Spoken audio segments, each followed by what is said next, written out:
Bonjour, je suis contente d'être de retour pour ma deuxième vidéo. Là, nous avons passé juste les fêtes de Noël en famille et nous allons passer la fête de fin d'année, le premier de l'an, pour accueillir 2025. Alors, j'ai envie de dire tout simplement au revoir. Nous pouvons faire ce petit travail chacun de son côté peut, s'il a envie, faire un peu le ménage par rapport à ce qui s'est passé en 2024 pour lui, pour faire un peu de la place à l'intérieur de soi, bien sûr.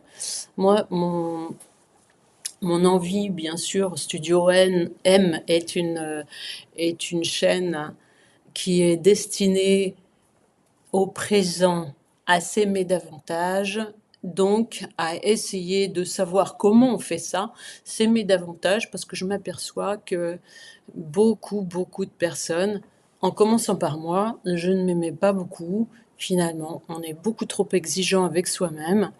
On l'est moins avec d'autres personnes qu'on admire alors qu'on ne les connaît pas, souvent. Qui, quand on commence à les interroger sur leur propre vie, on s'aperçoit qu'elle ne s'apprécie pas vraiment non plus. Donc, est-ce que ça a bien du sens tout ça? Moi, j'avais envie de dire, c'est le moment de se questionner, parce que moi, cette chaîne, je l'ai faite pour une prise de conscience, pour aider beaucoup de gens à prendre conscience. C'est le premier pas vers beaucoup plus de bonheur, puisqu'on va on va apprendre à s'accepter, à se reconnaître soi-même, avant que de voir les autres nous reconnaître. Nous voulons toujours que les autres nous reconnaissent, mais est-ce que nous nous reconnaissons nous-mêmes déjà? Est-ce que nous savons ce qui est très important pour nous? Ce qui fait que nous allons nous comporter comme ceci ou comme cela avec les autres, au lieu d'en être la proie de nos émotions, nous allons pouvoir, si nous savons ce qui est important pour nous et ce qui est incontournable, ce qui est vraiment le plus important, qui est finalement non négociable dans notre façon d'être, à ce moment-là, à partir de cet instant où nous savons ce que c'est, nous pouvons commencer à le respecter nous-mêmes, pour nous-mêmes, donc pouvoir nous positionner un peu plus correctement avec les autres, de façon à avoir des situations qui sont beaucoup plus confortables. Ne pas, par exemple, se laisser accepter des rendez-vous où nous serions plutôt mal à l'aise, peut-être des déjeuners ou des dîners que nous acceptons par convenance parfois, et nous oublions que à chaque fois nous en ressortons un petit peu plus abîmés, un peu plus peut-être déçus par rapport aux attentes que nous avons, mais ça c'est encore une autre question, les attentes que nous développons vis-à-vis de nos proches. Donc j'avais envie de parler de tout ça sur cette chaîne. Ce sera le programme de 2025. Pour cette fin d'année 2024, je suis vraiment ravie, moi, d'avoir commencé l'accompagnement, puisque je suis coach. J'aide les gens. Qu'est-ce que c'est qu'un coach? C'est quelqu'un qui va aider, qui va être une sorte de guide pendant un moment, comme un guide de montagne.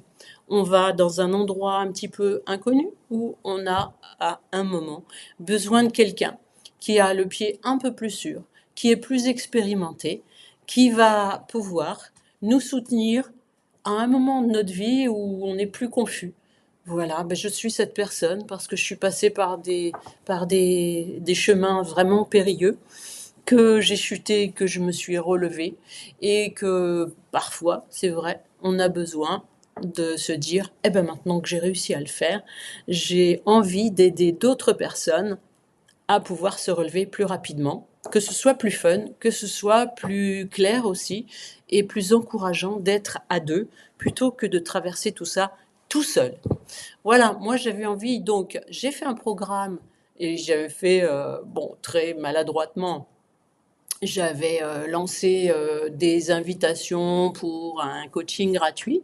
C'est toujours possible, mais ce n'est pas pour tout le monde. Ce n'est uniquement que pour des personnes qui veulent changer leur vie, qui veulent sortir de la tourmente émotionnelle pour aller vers beaucoup plus de sérénité.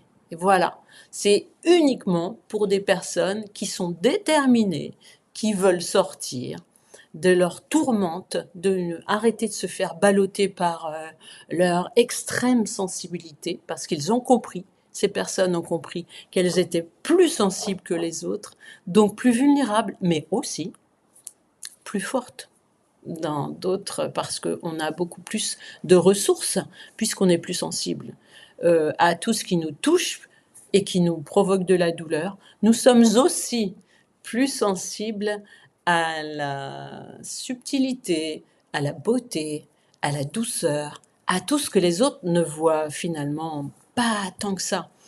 Donc, de l'hypersensibilité, alors on dit toujours « Ah, je suis hypersensible », comme si c'était une plainte. Nous pouvons en faire un hyper-pouvoir. Et c'est exactement dans cette direction que je vais aller en 2025. Voilà pour ma liste de résolutions. Ce ne sont pas des résolutions que j'ai dépoussiérées de 2024 pour les recycler en 2025. Non, pas du tout.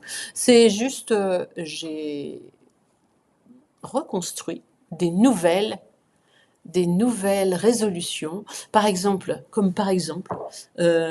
être fier de ce que je viens d'accomplir, être fier de l'accompagnement en gratuit que j'ai fait pour Claudine, qui maintenant se sent mieux, mais a pris le goût, justement, a goûté au moment de sérénité que ça pouvait lui apporter certaines pratiques, et qui veut continuer pour en finir définitivement avec ces moments de chamboulement émotionnel.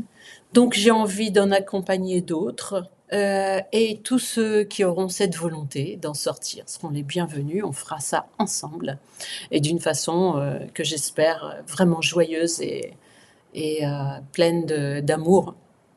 Parce qu'en fait, que ce soit de l'estime, l'estime est une branche de l'amour, que ce soit oh j'aime bien, je t'aime bien, on a toujours une sorte de pudeur. La pudeur est une forme de peur, de s'exposer à dire ce que nous aimons chez notre fils, chez notre belle-fille, chez notre ami, chez nos voisins, chez nos amis aussi qui sont proches. Bref, nous sommes très souvent dans la peur. Donc je mettrai en opposition la peur qui vient du cerveau et de ce qu'on se raconte à ce niveau-là, un peu en opposition avec le cœur qui est ici, et que j'aimerais voir plus souvent, faire un chemin pour y accéder plus facilement dans son cœur. Et je vous souhaite donc pour 2025 de faire une route ensemble, celle qui va vers le cœur, par exemple.